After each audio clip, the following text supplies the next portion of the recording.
بسم الله الرحمن الرحيم الحمد لله رب العالمين والصلاة والسلام على رسول الله صلى الله عليه وسلم السلام عليكم ورحمة الله وبركاته waxaan la hadlayaa ummadda Soomaaliyeed meel kasta ay joogaan gudaha iyo dibadba waayo mar kasta waxa maartay maanta dareen ciidii ay dareemaysaa Soomaaliya dhibaatada haysata oo aad moodo kolkii ay dawladdu soo yara iftiimtaba ina lagu kacayo oo la burburinayo si fawdadii u sii jirto oo qof walba uga dhex faa'iideysto oo maartaan dibadna garoon lagu ciyaaro ay noqoto sida beesha waxa loo yaqaan beesha caalamka oo kale garoon ay ku ciyaarto cid walba oo soo dirato wafdigeeda oo hadda darkaysa kolkay misalan madaxweynaha la shirayaan ama ay maartaan la shirayaan ra'iisul wasaaraha ama gobolada ay la shirayaan ama awaamirta ay bixinayaan aad moodo inay dhammaan caalamka wada xukumo maartaan Soomaaliya taasi oo u bixisay idinku beesha caalamka annaan u bixiyay beesha gumaysiga marka waxa weeyaan runtii Soomaalina garaad way ka yeelan weyday inay maartaan hadba u deeyso cidii dawladnimada loo dhiibo madaxweyne iyo ra'iisul wasaare iyo xukuumadooda iyo wixii maartaan lamada baarlamaanka inay dhinac wax wada wadaan oo ummadda ididilada soo celiyaan way Soomaalitaana way iska diiday waxa la yaab leh inuu maanta soo kiciyay khudbada u jeediyay ninka Sheekh Shariif u jeediyay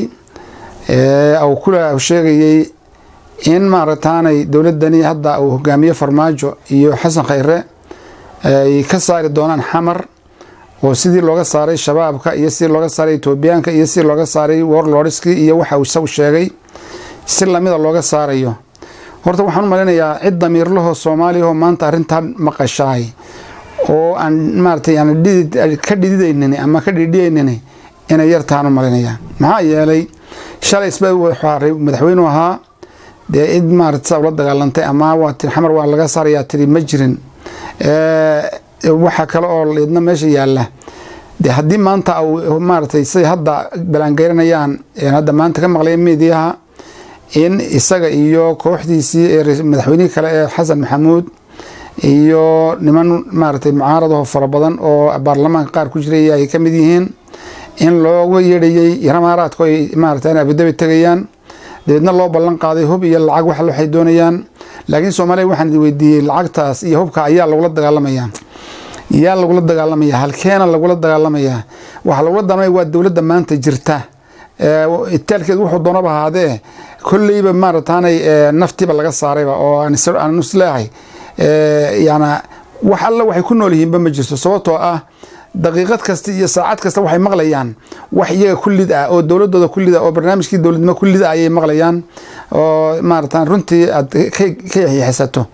mise Soomaalidu saasay raali ku tahay mal joog wax la yaab leh weeyaan marka sida markay tahay marka Abu Dhabi looga yeero aad ogtihiin Imaaraadkuna maanta inay yihiin dawlad yar oo waalatay oo kumaankum calowshoodo shaqaysteel oo laga keenay Latin America iyo Australia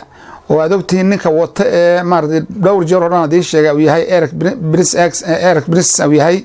ninka janankiisina Australian yahay oo ciidamadaasi maanta kuwa Yemen baabiyay yihiin kuwa Liibiya lagu baabinayay yihiin innagana maanta wax badan oo maartay wadankeena dhex yaala ay keeneen oo ay kamid tahay qalabka qaraxyada oo dhan waayo maartay inagu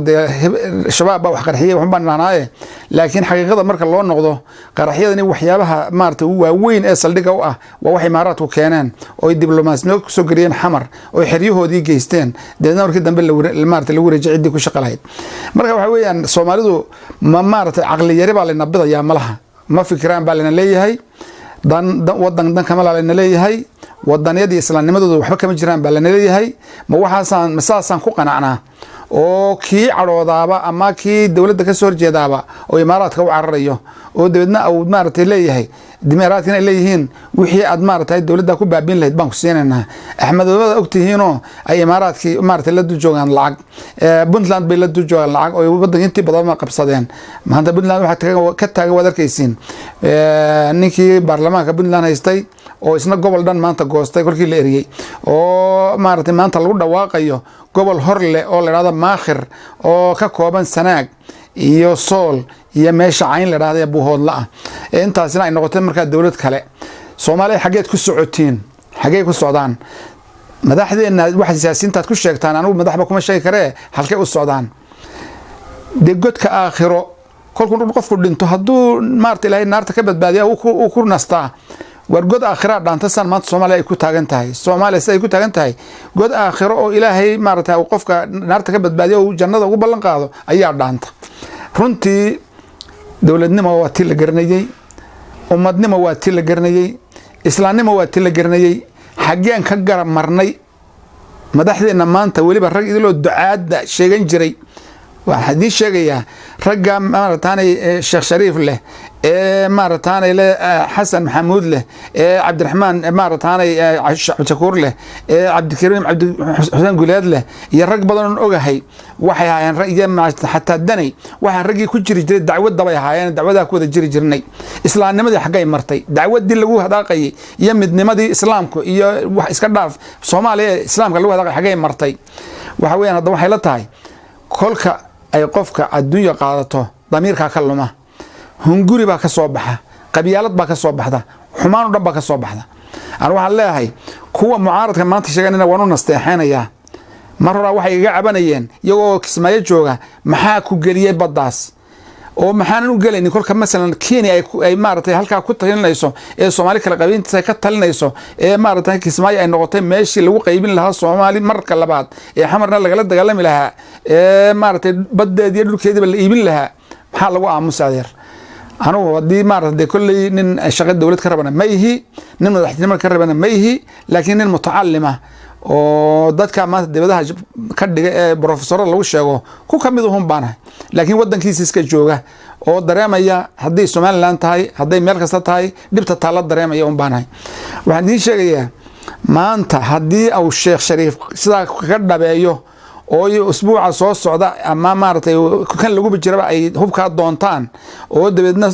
dagaal kale ka sii qarxa xamar dhexdeeda iyo hareeraheeda debal Soomaaliya dawladnimada dambe ee soo iftiimi doonta xagga ka iman doonta isweydiiya ma tudusha lagu sidoo qasab ay ku keenayaan ba mucaaradku iyagana mucaarad kala ku kici doona oo maartaan ay diidan waxaan ku talinayaa mucaaradku inay aqli yeeshaan oo ay ka buantoobaan yaana maartaan ay maartay baashan ay sitaan haan baagan doolarka lagu raadinayo ee Kismaayo la geynayo ee Puntland la geynayo ee xamar la keenayo inay ka waantoobaan oo ay maartaan Ilaahay tala saartaano ay ku iimaansadaan wixii Ilaahay siiyay arsaaqooda Ilaahay baaye ay maartay bismillaah yiraahdaan oo ka daayaan ummadda inay kolba meel ka iibiyaan oo kolba meel maartay aad u liidata ummadda Soomaaliyeed lagu tooro waxaan leeyahay Soomaalida dibaddan waliba la hadlayaa waxa dibadda ka buuxa oo walaal idin sheegaya ragga dibadda iyo dumarka dibadda joogo ee mutacallimiinta ah ee maanta Mareykan jooga ee Canada jooga ee Europe jooga ee ilaa Australia daadsan ee jaamacadaha ka dhiga ee baarlamaanada wadamada galaya ee wadamada madax ka noqonay waxaan u sheegayaa inuu wadankani qaanid ku leeyahay oo caalamku qaanid ku leeyahay anigu waxaan garanayaa maanta wax tacliintan maanta aan dhiganeen carruurteeda loo dhigo wax ka duwan baa wax ku baran jirnay waxaan hay jirtay waxaan wax ku baranay bilaash bay haayeen حتى قلنك بنسل خلدا ayaa la nasiin jiray kolkaan yaryareen ilaa iyo aan jaamacada ka soo baxnay nin kasta oo imka dabada jooga rag iyo dumarba calanka buriga qaalan buu ku leeyahay cashuur umadeed baad wax ku soo barateen tiiba dabada ka daawanaysaan maanta burburkeeda iyo kuwa maartay daadadku qaadayaan iyo kuwa siyaasiyiintu ku dul ciyaarayaan iyo kuwa dabka lagu ridayo ee kolba madaxa la isku gelinayo waa daawanaysiin waxaan ma u jeedaa waad arkaysiin waa inaad u soo gurmataan حتى دبدود كبحسان تلو مد وحن بنقول له ولي ما أن مغل نين بروفيسور أما قبل بروفيسورات أو ودن كأود دعويسة أو مارتان إلى مارتان هكذا أيام ضدك جودها جوجي سياسنا شجعنا جاي وما ضربت هكذا أيام ولي ما أرك هلا يقول هذا وان برهروجنا إياه وحقول هذا اللي رام متعلمة الدبدة أولو فتي waliba kuwa maartay sideedan oo kala waqtidii 7 tanadii 8 tanadii ka baxay maartay jaamacadaha inaad inaad ogaataan inaad dhammaantiin bilaash wax ku barateen oo cidina lacag idinka qaadin. wadankaasa wax idin baray, maantana wadankii uu gubanayaa, baddiisii baa la iibinayaa oo la googoynayaa, dhulkiisii baa la googooyey, qabyaalad baa intoo maaragtay laga dhigay federal ayaa la ree hebelna dowladaasu leeyahay, ree hebelna dowladaasu leeyahay, ree hebelna dowladaasu leeyahay. magacii Soomaaliyeed baa meesha laga tirtiray. taana waxa sameeyay ninkii la oran jiray Gabre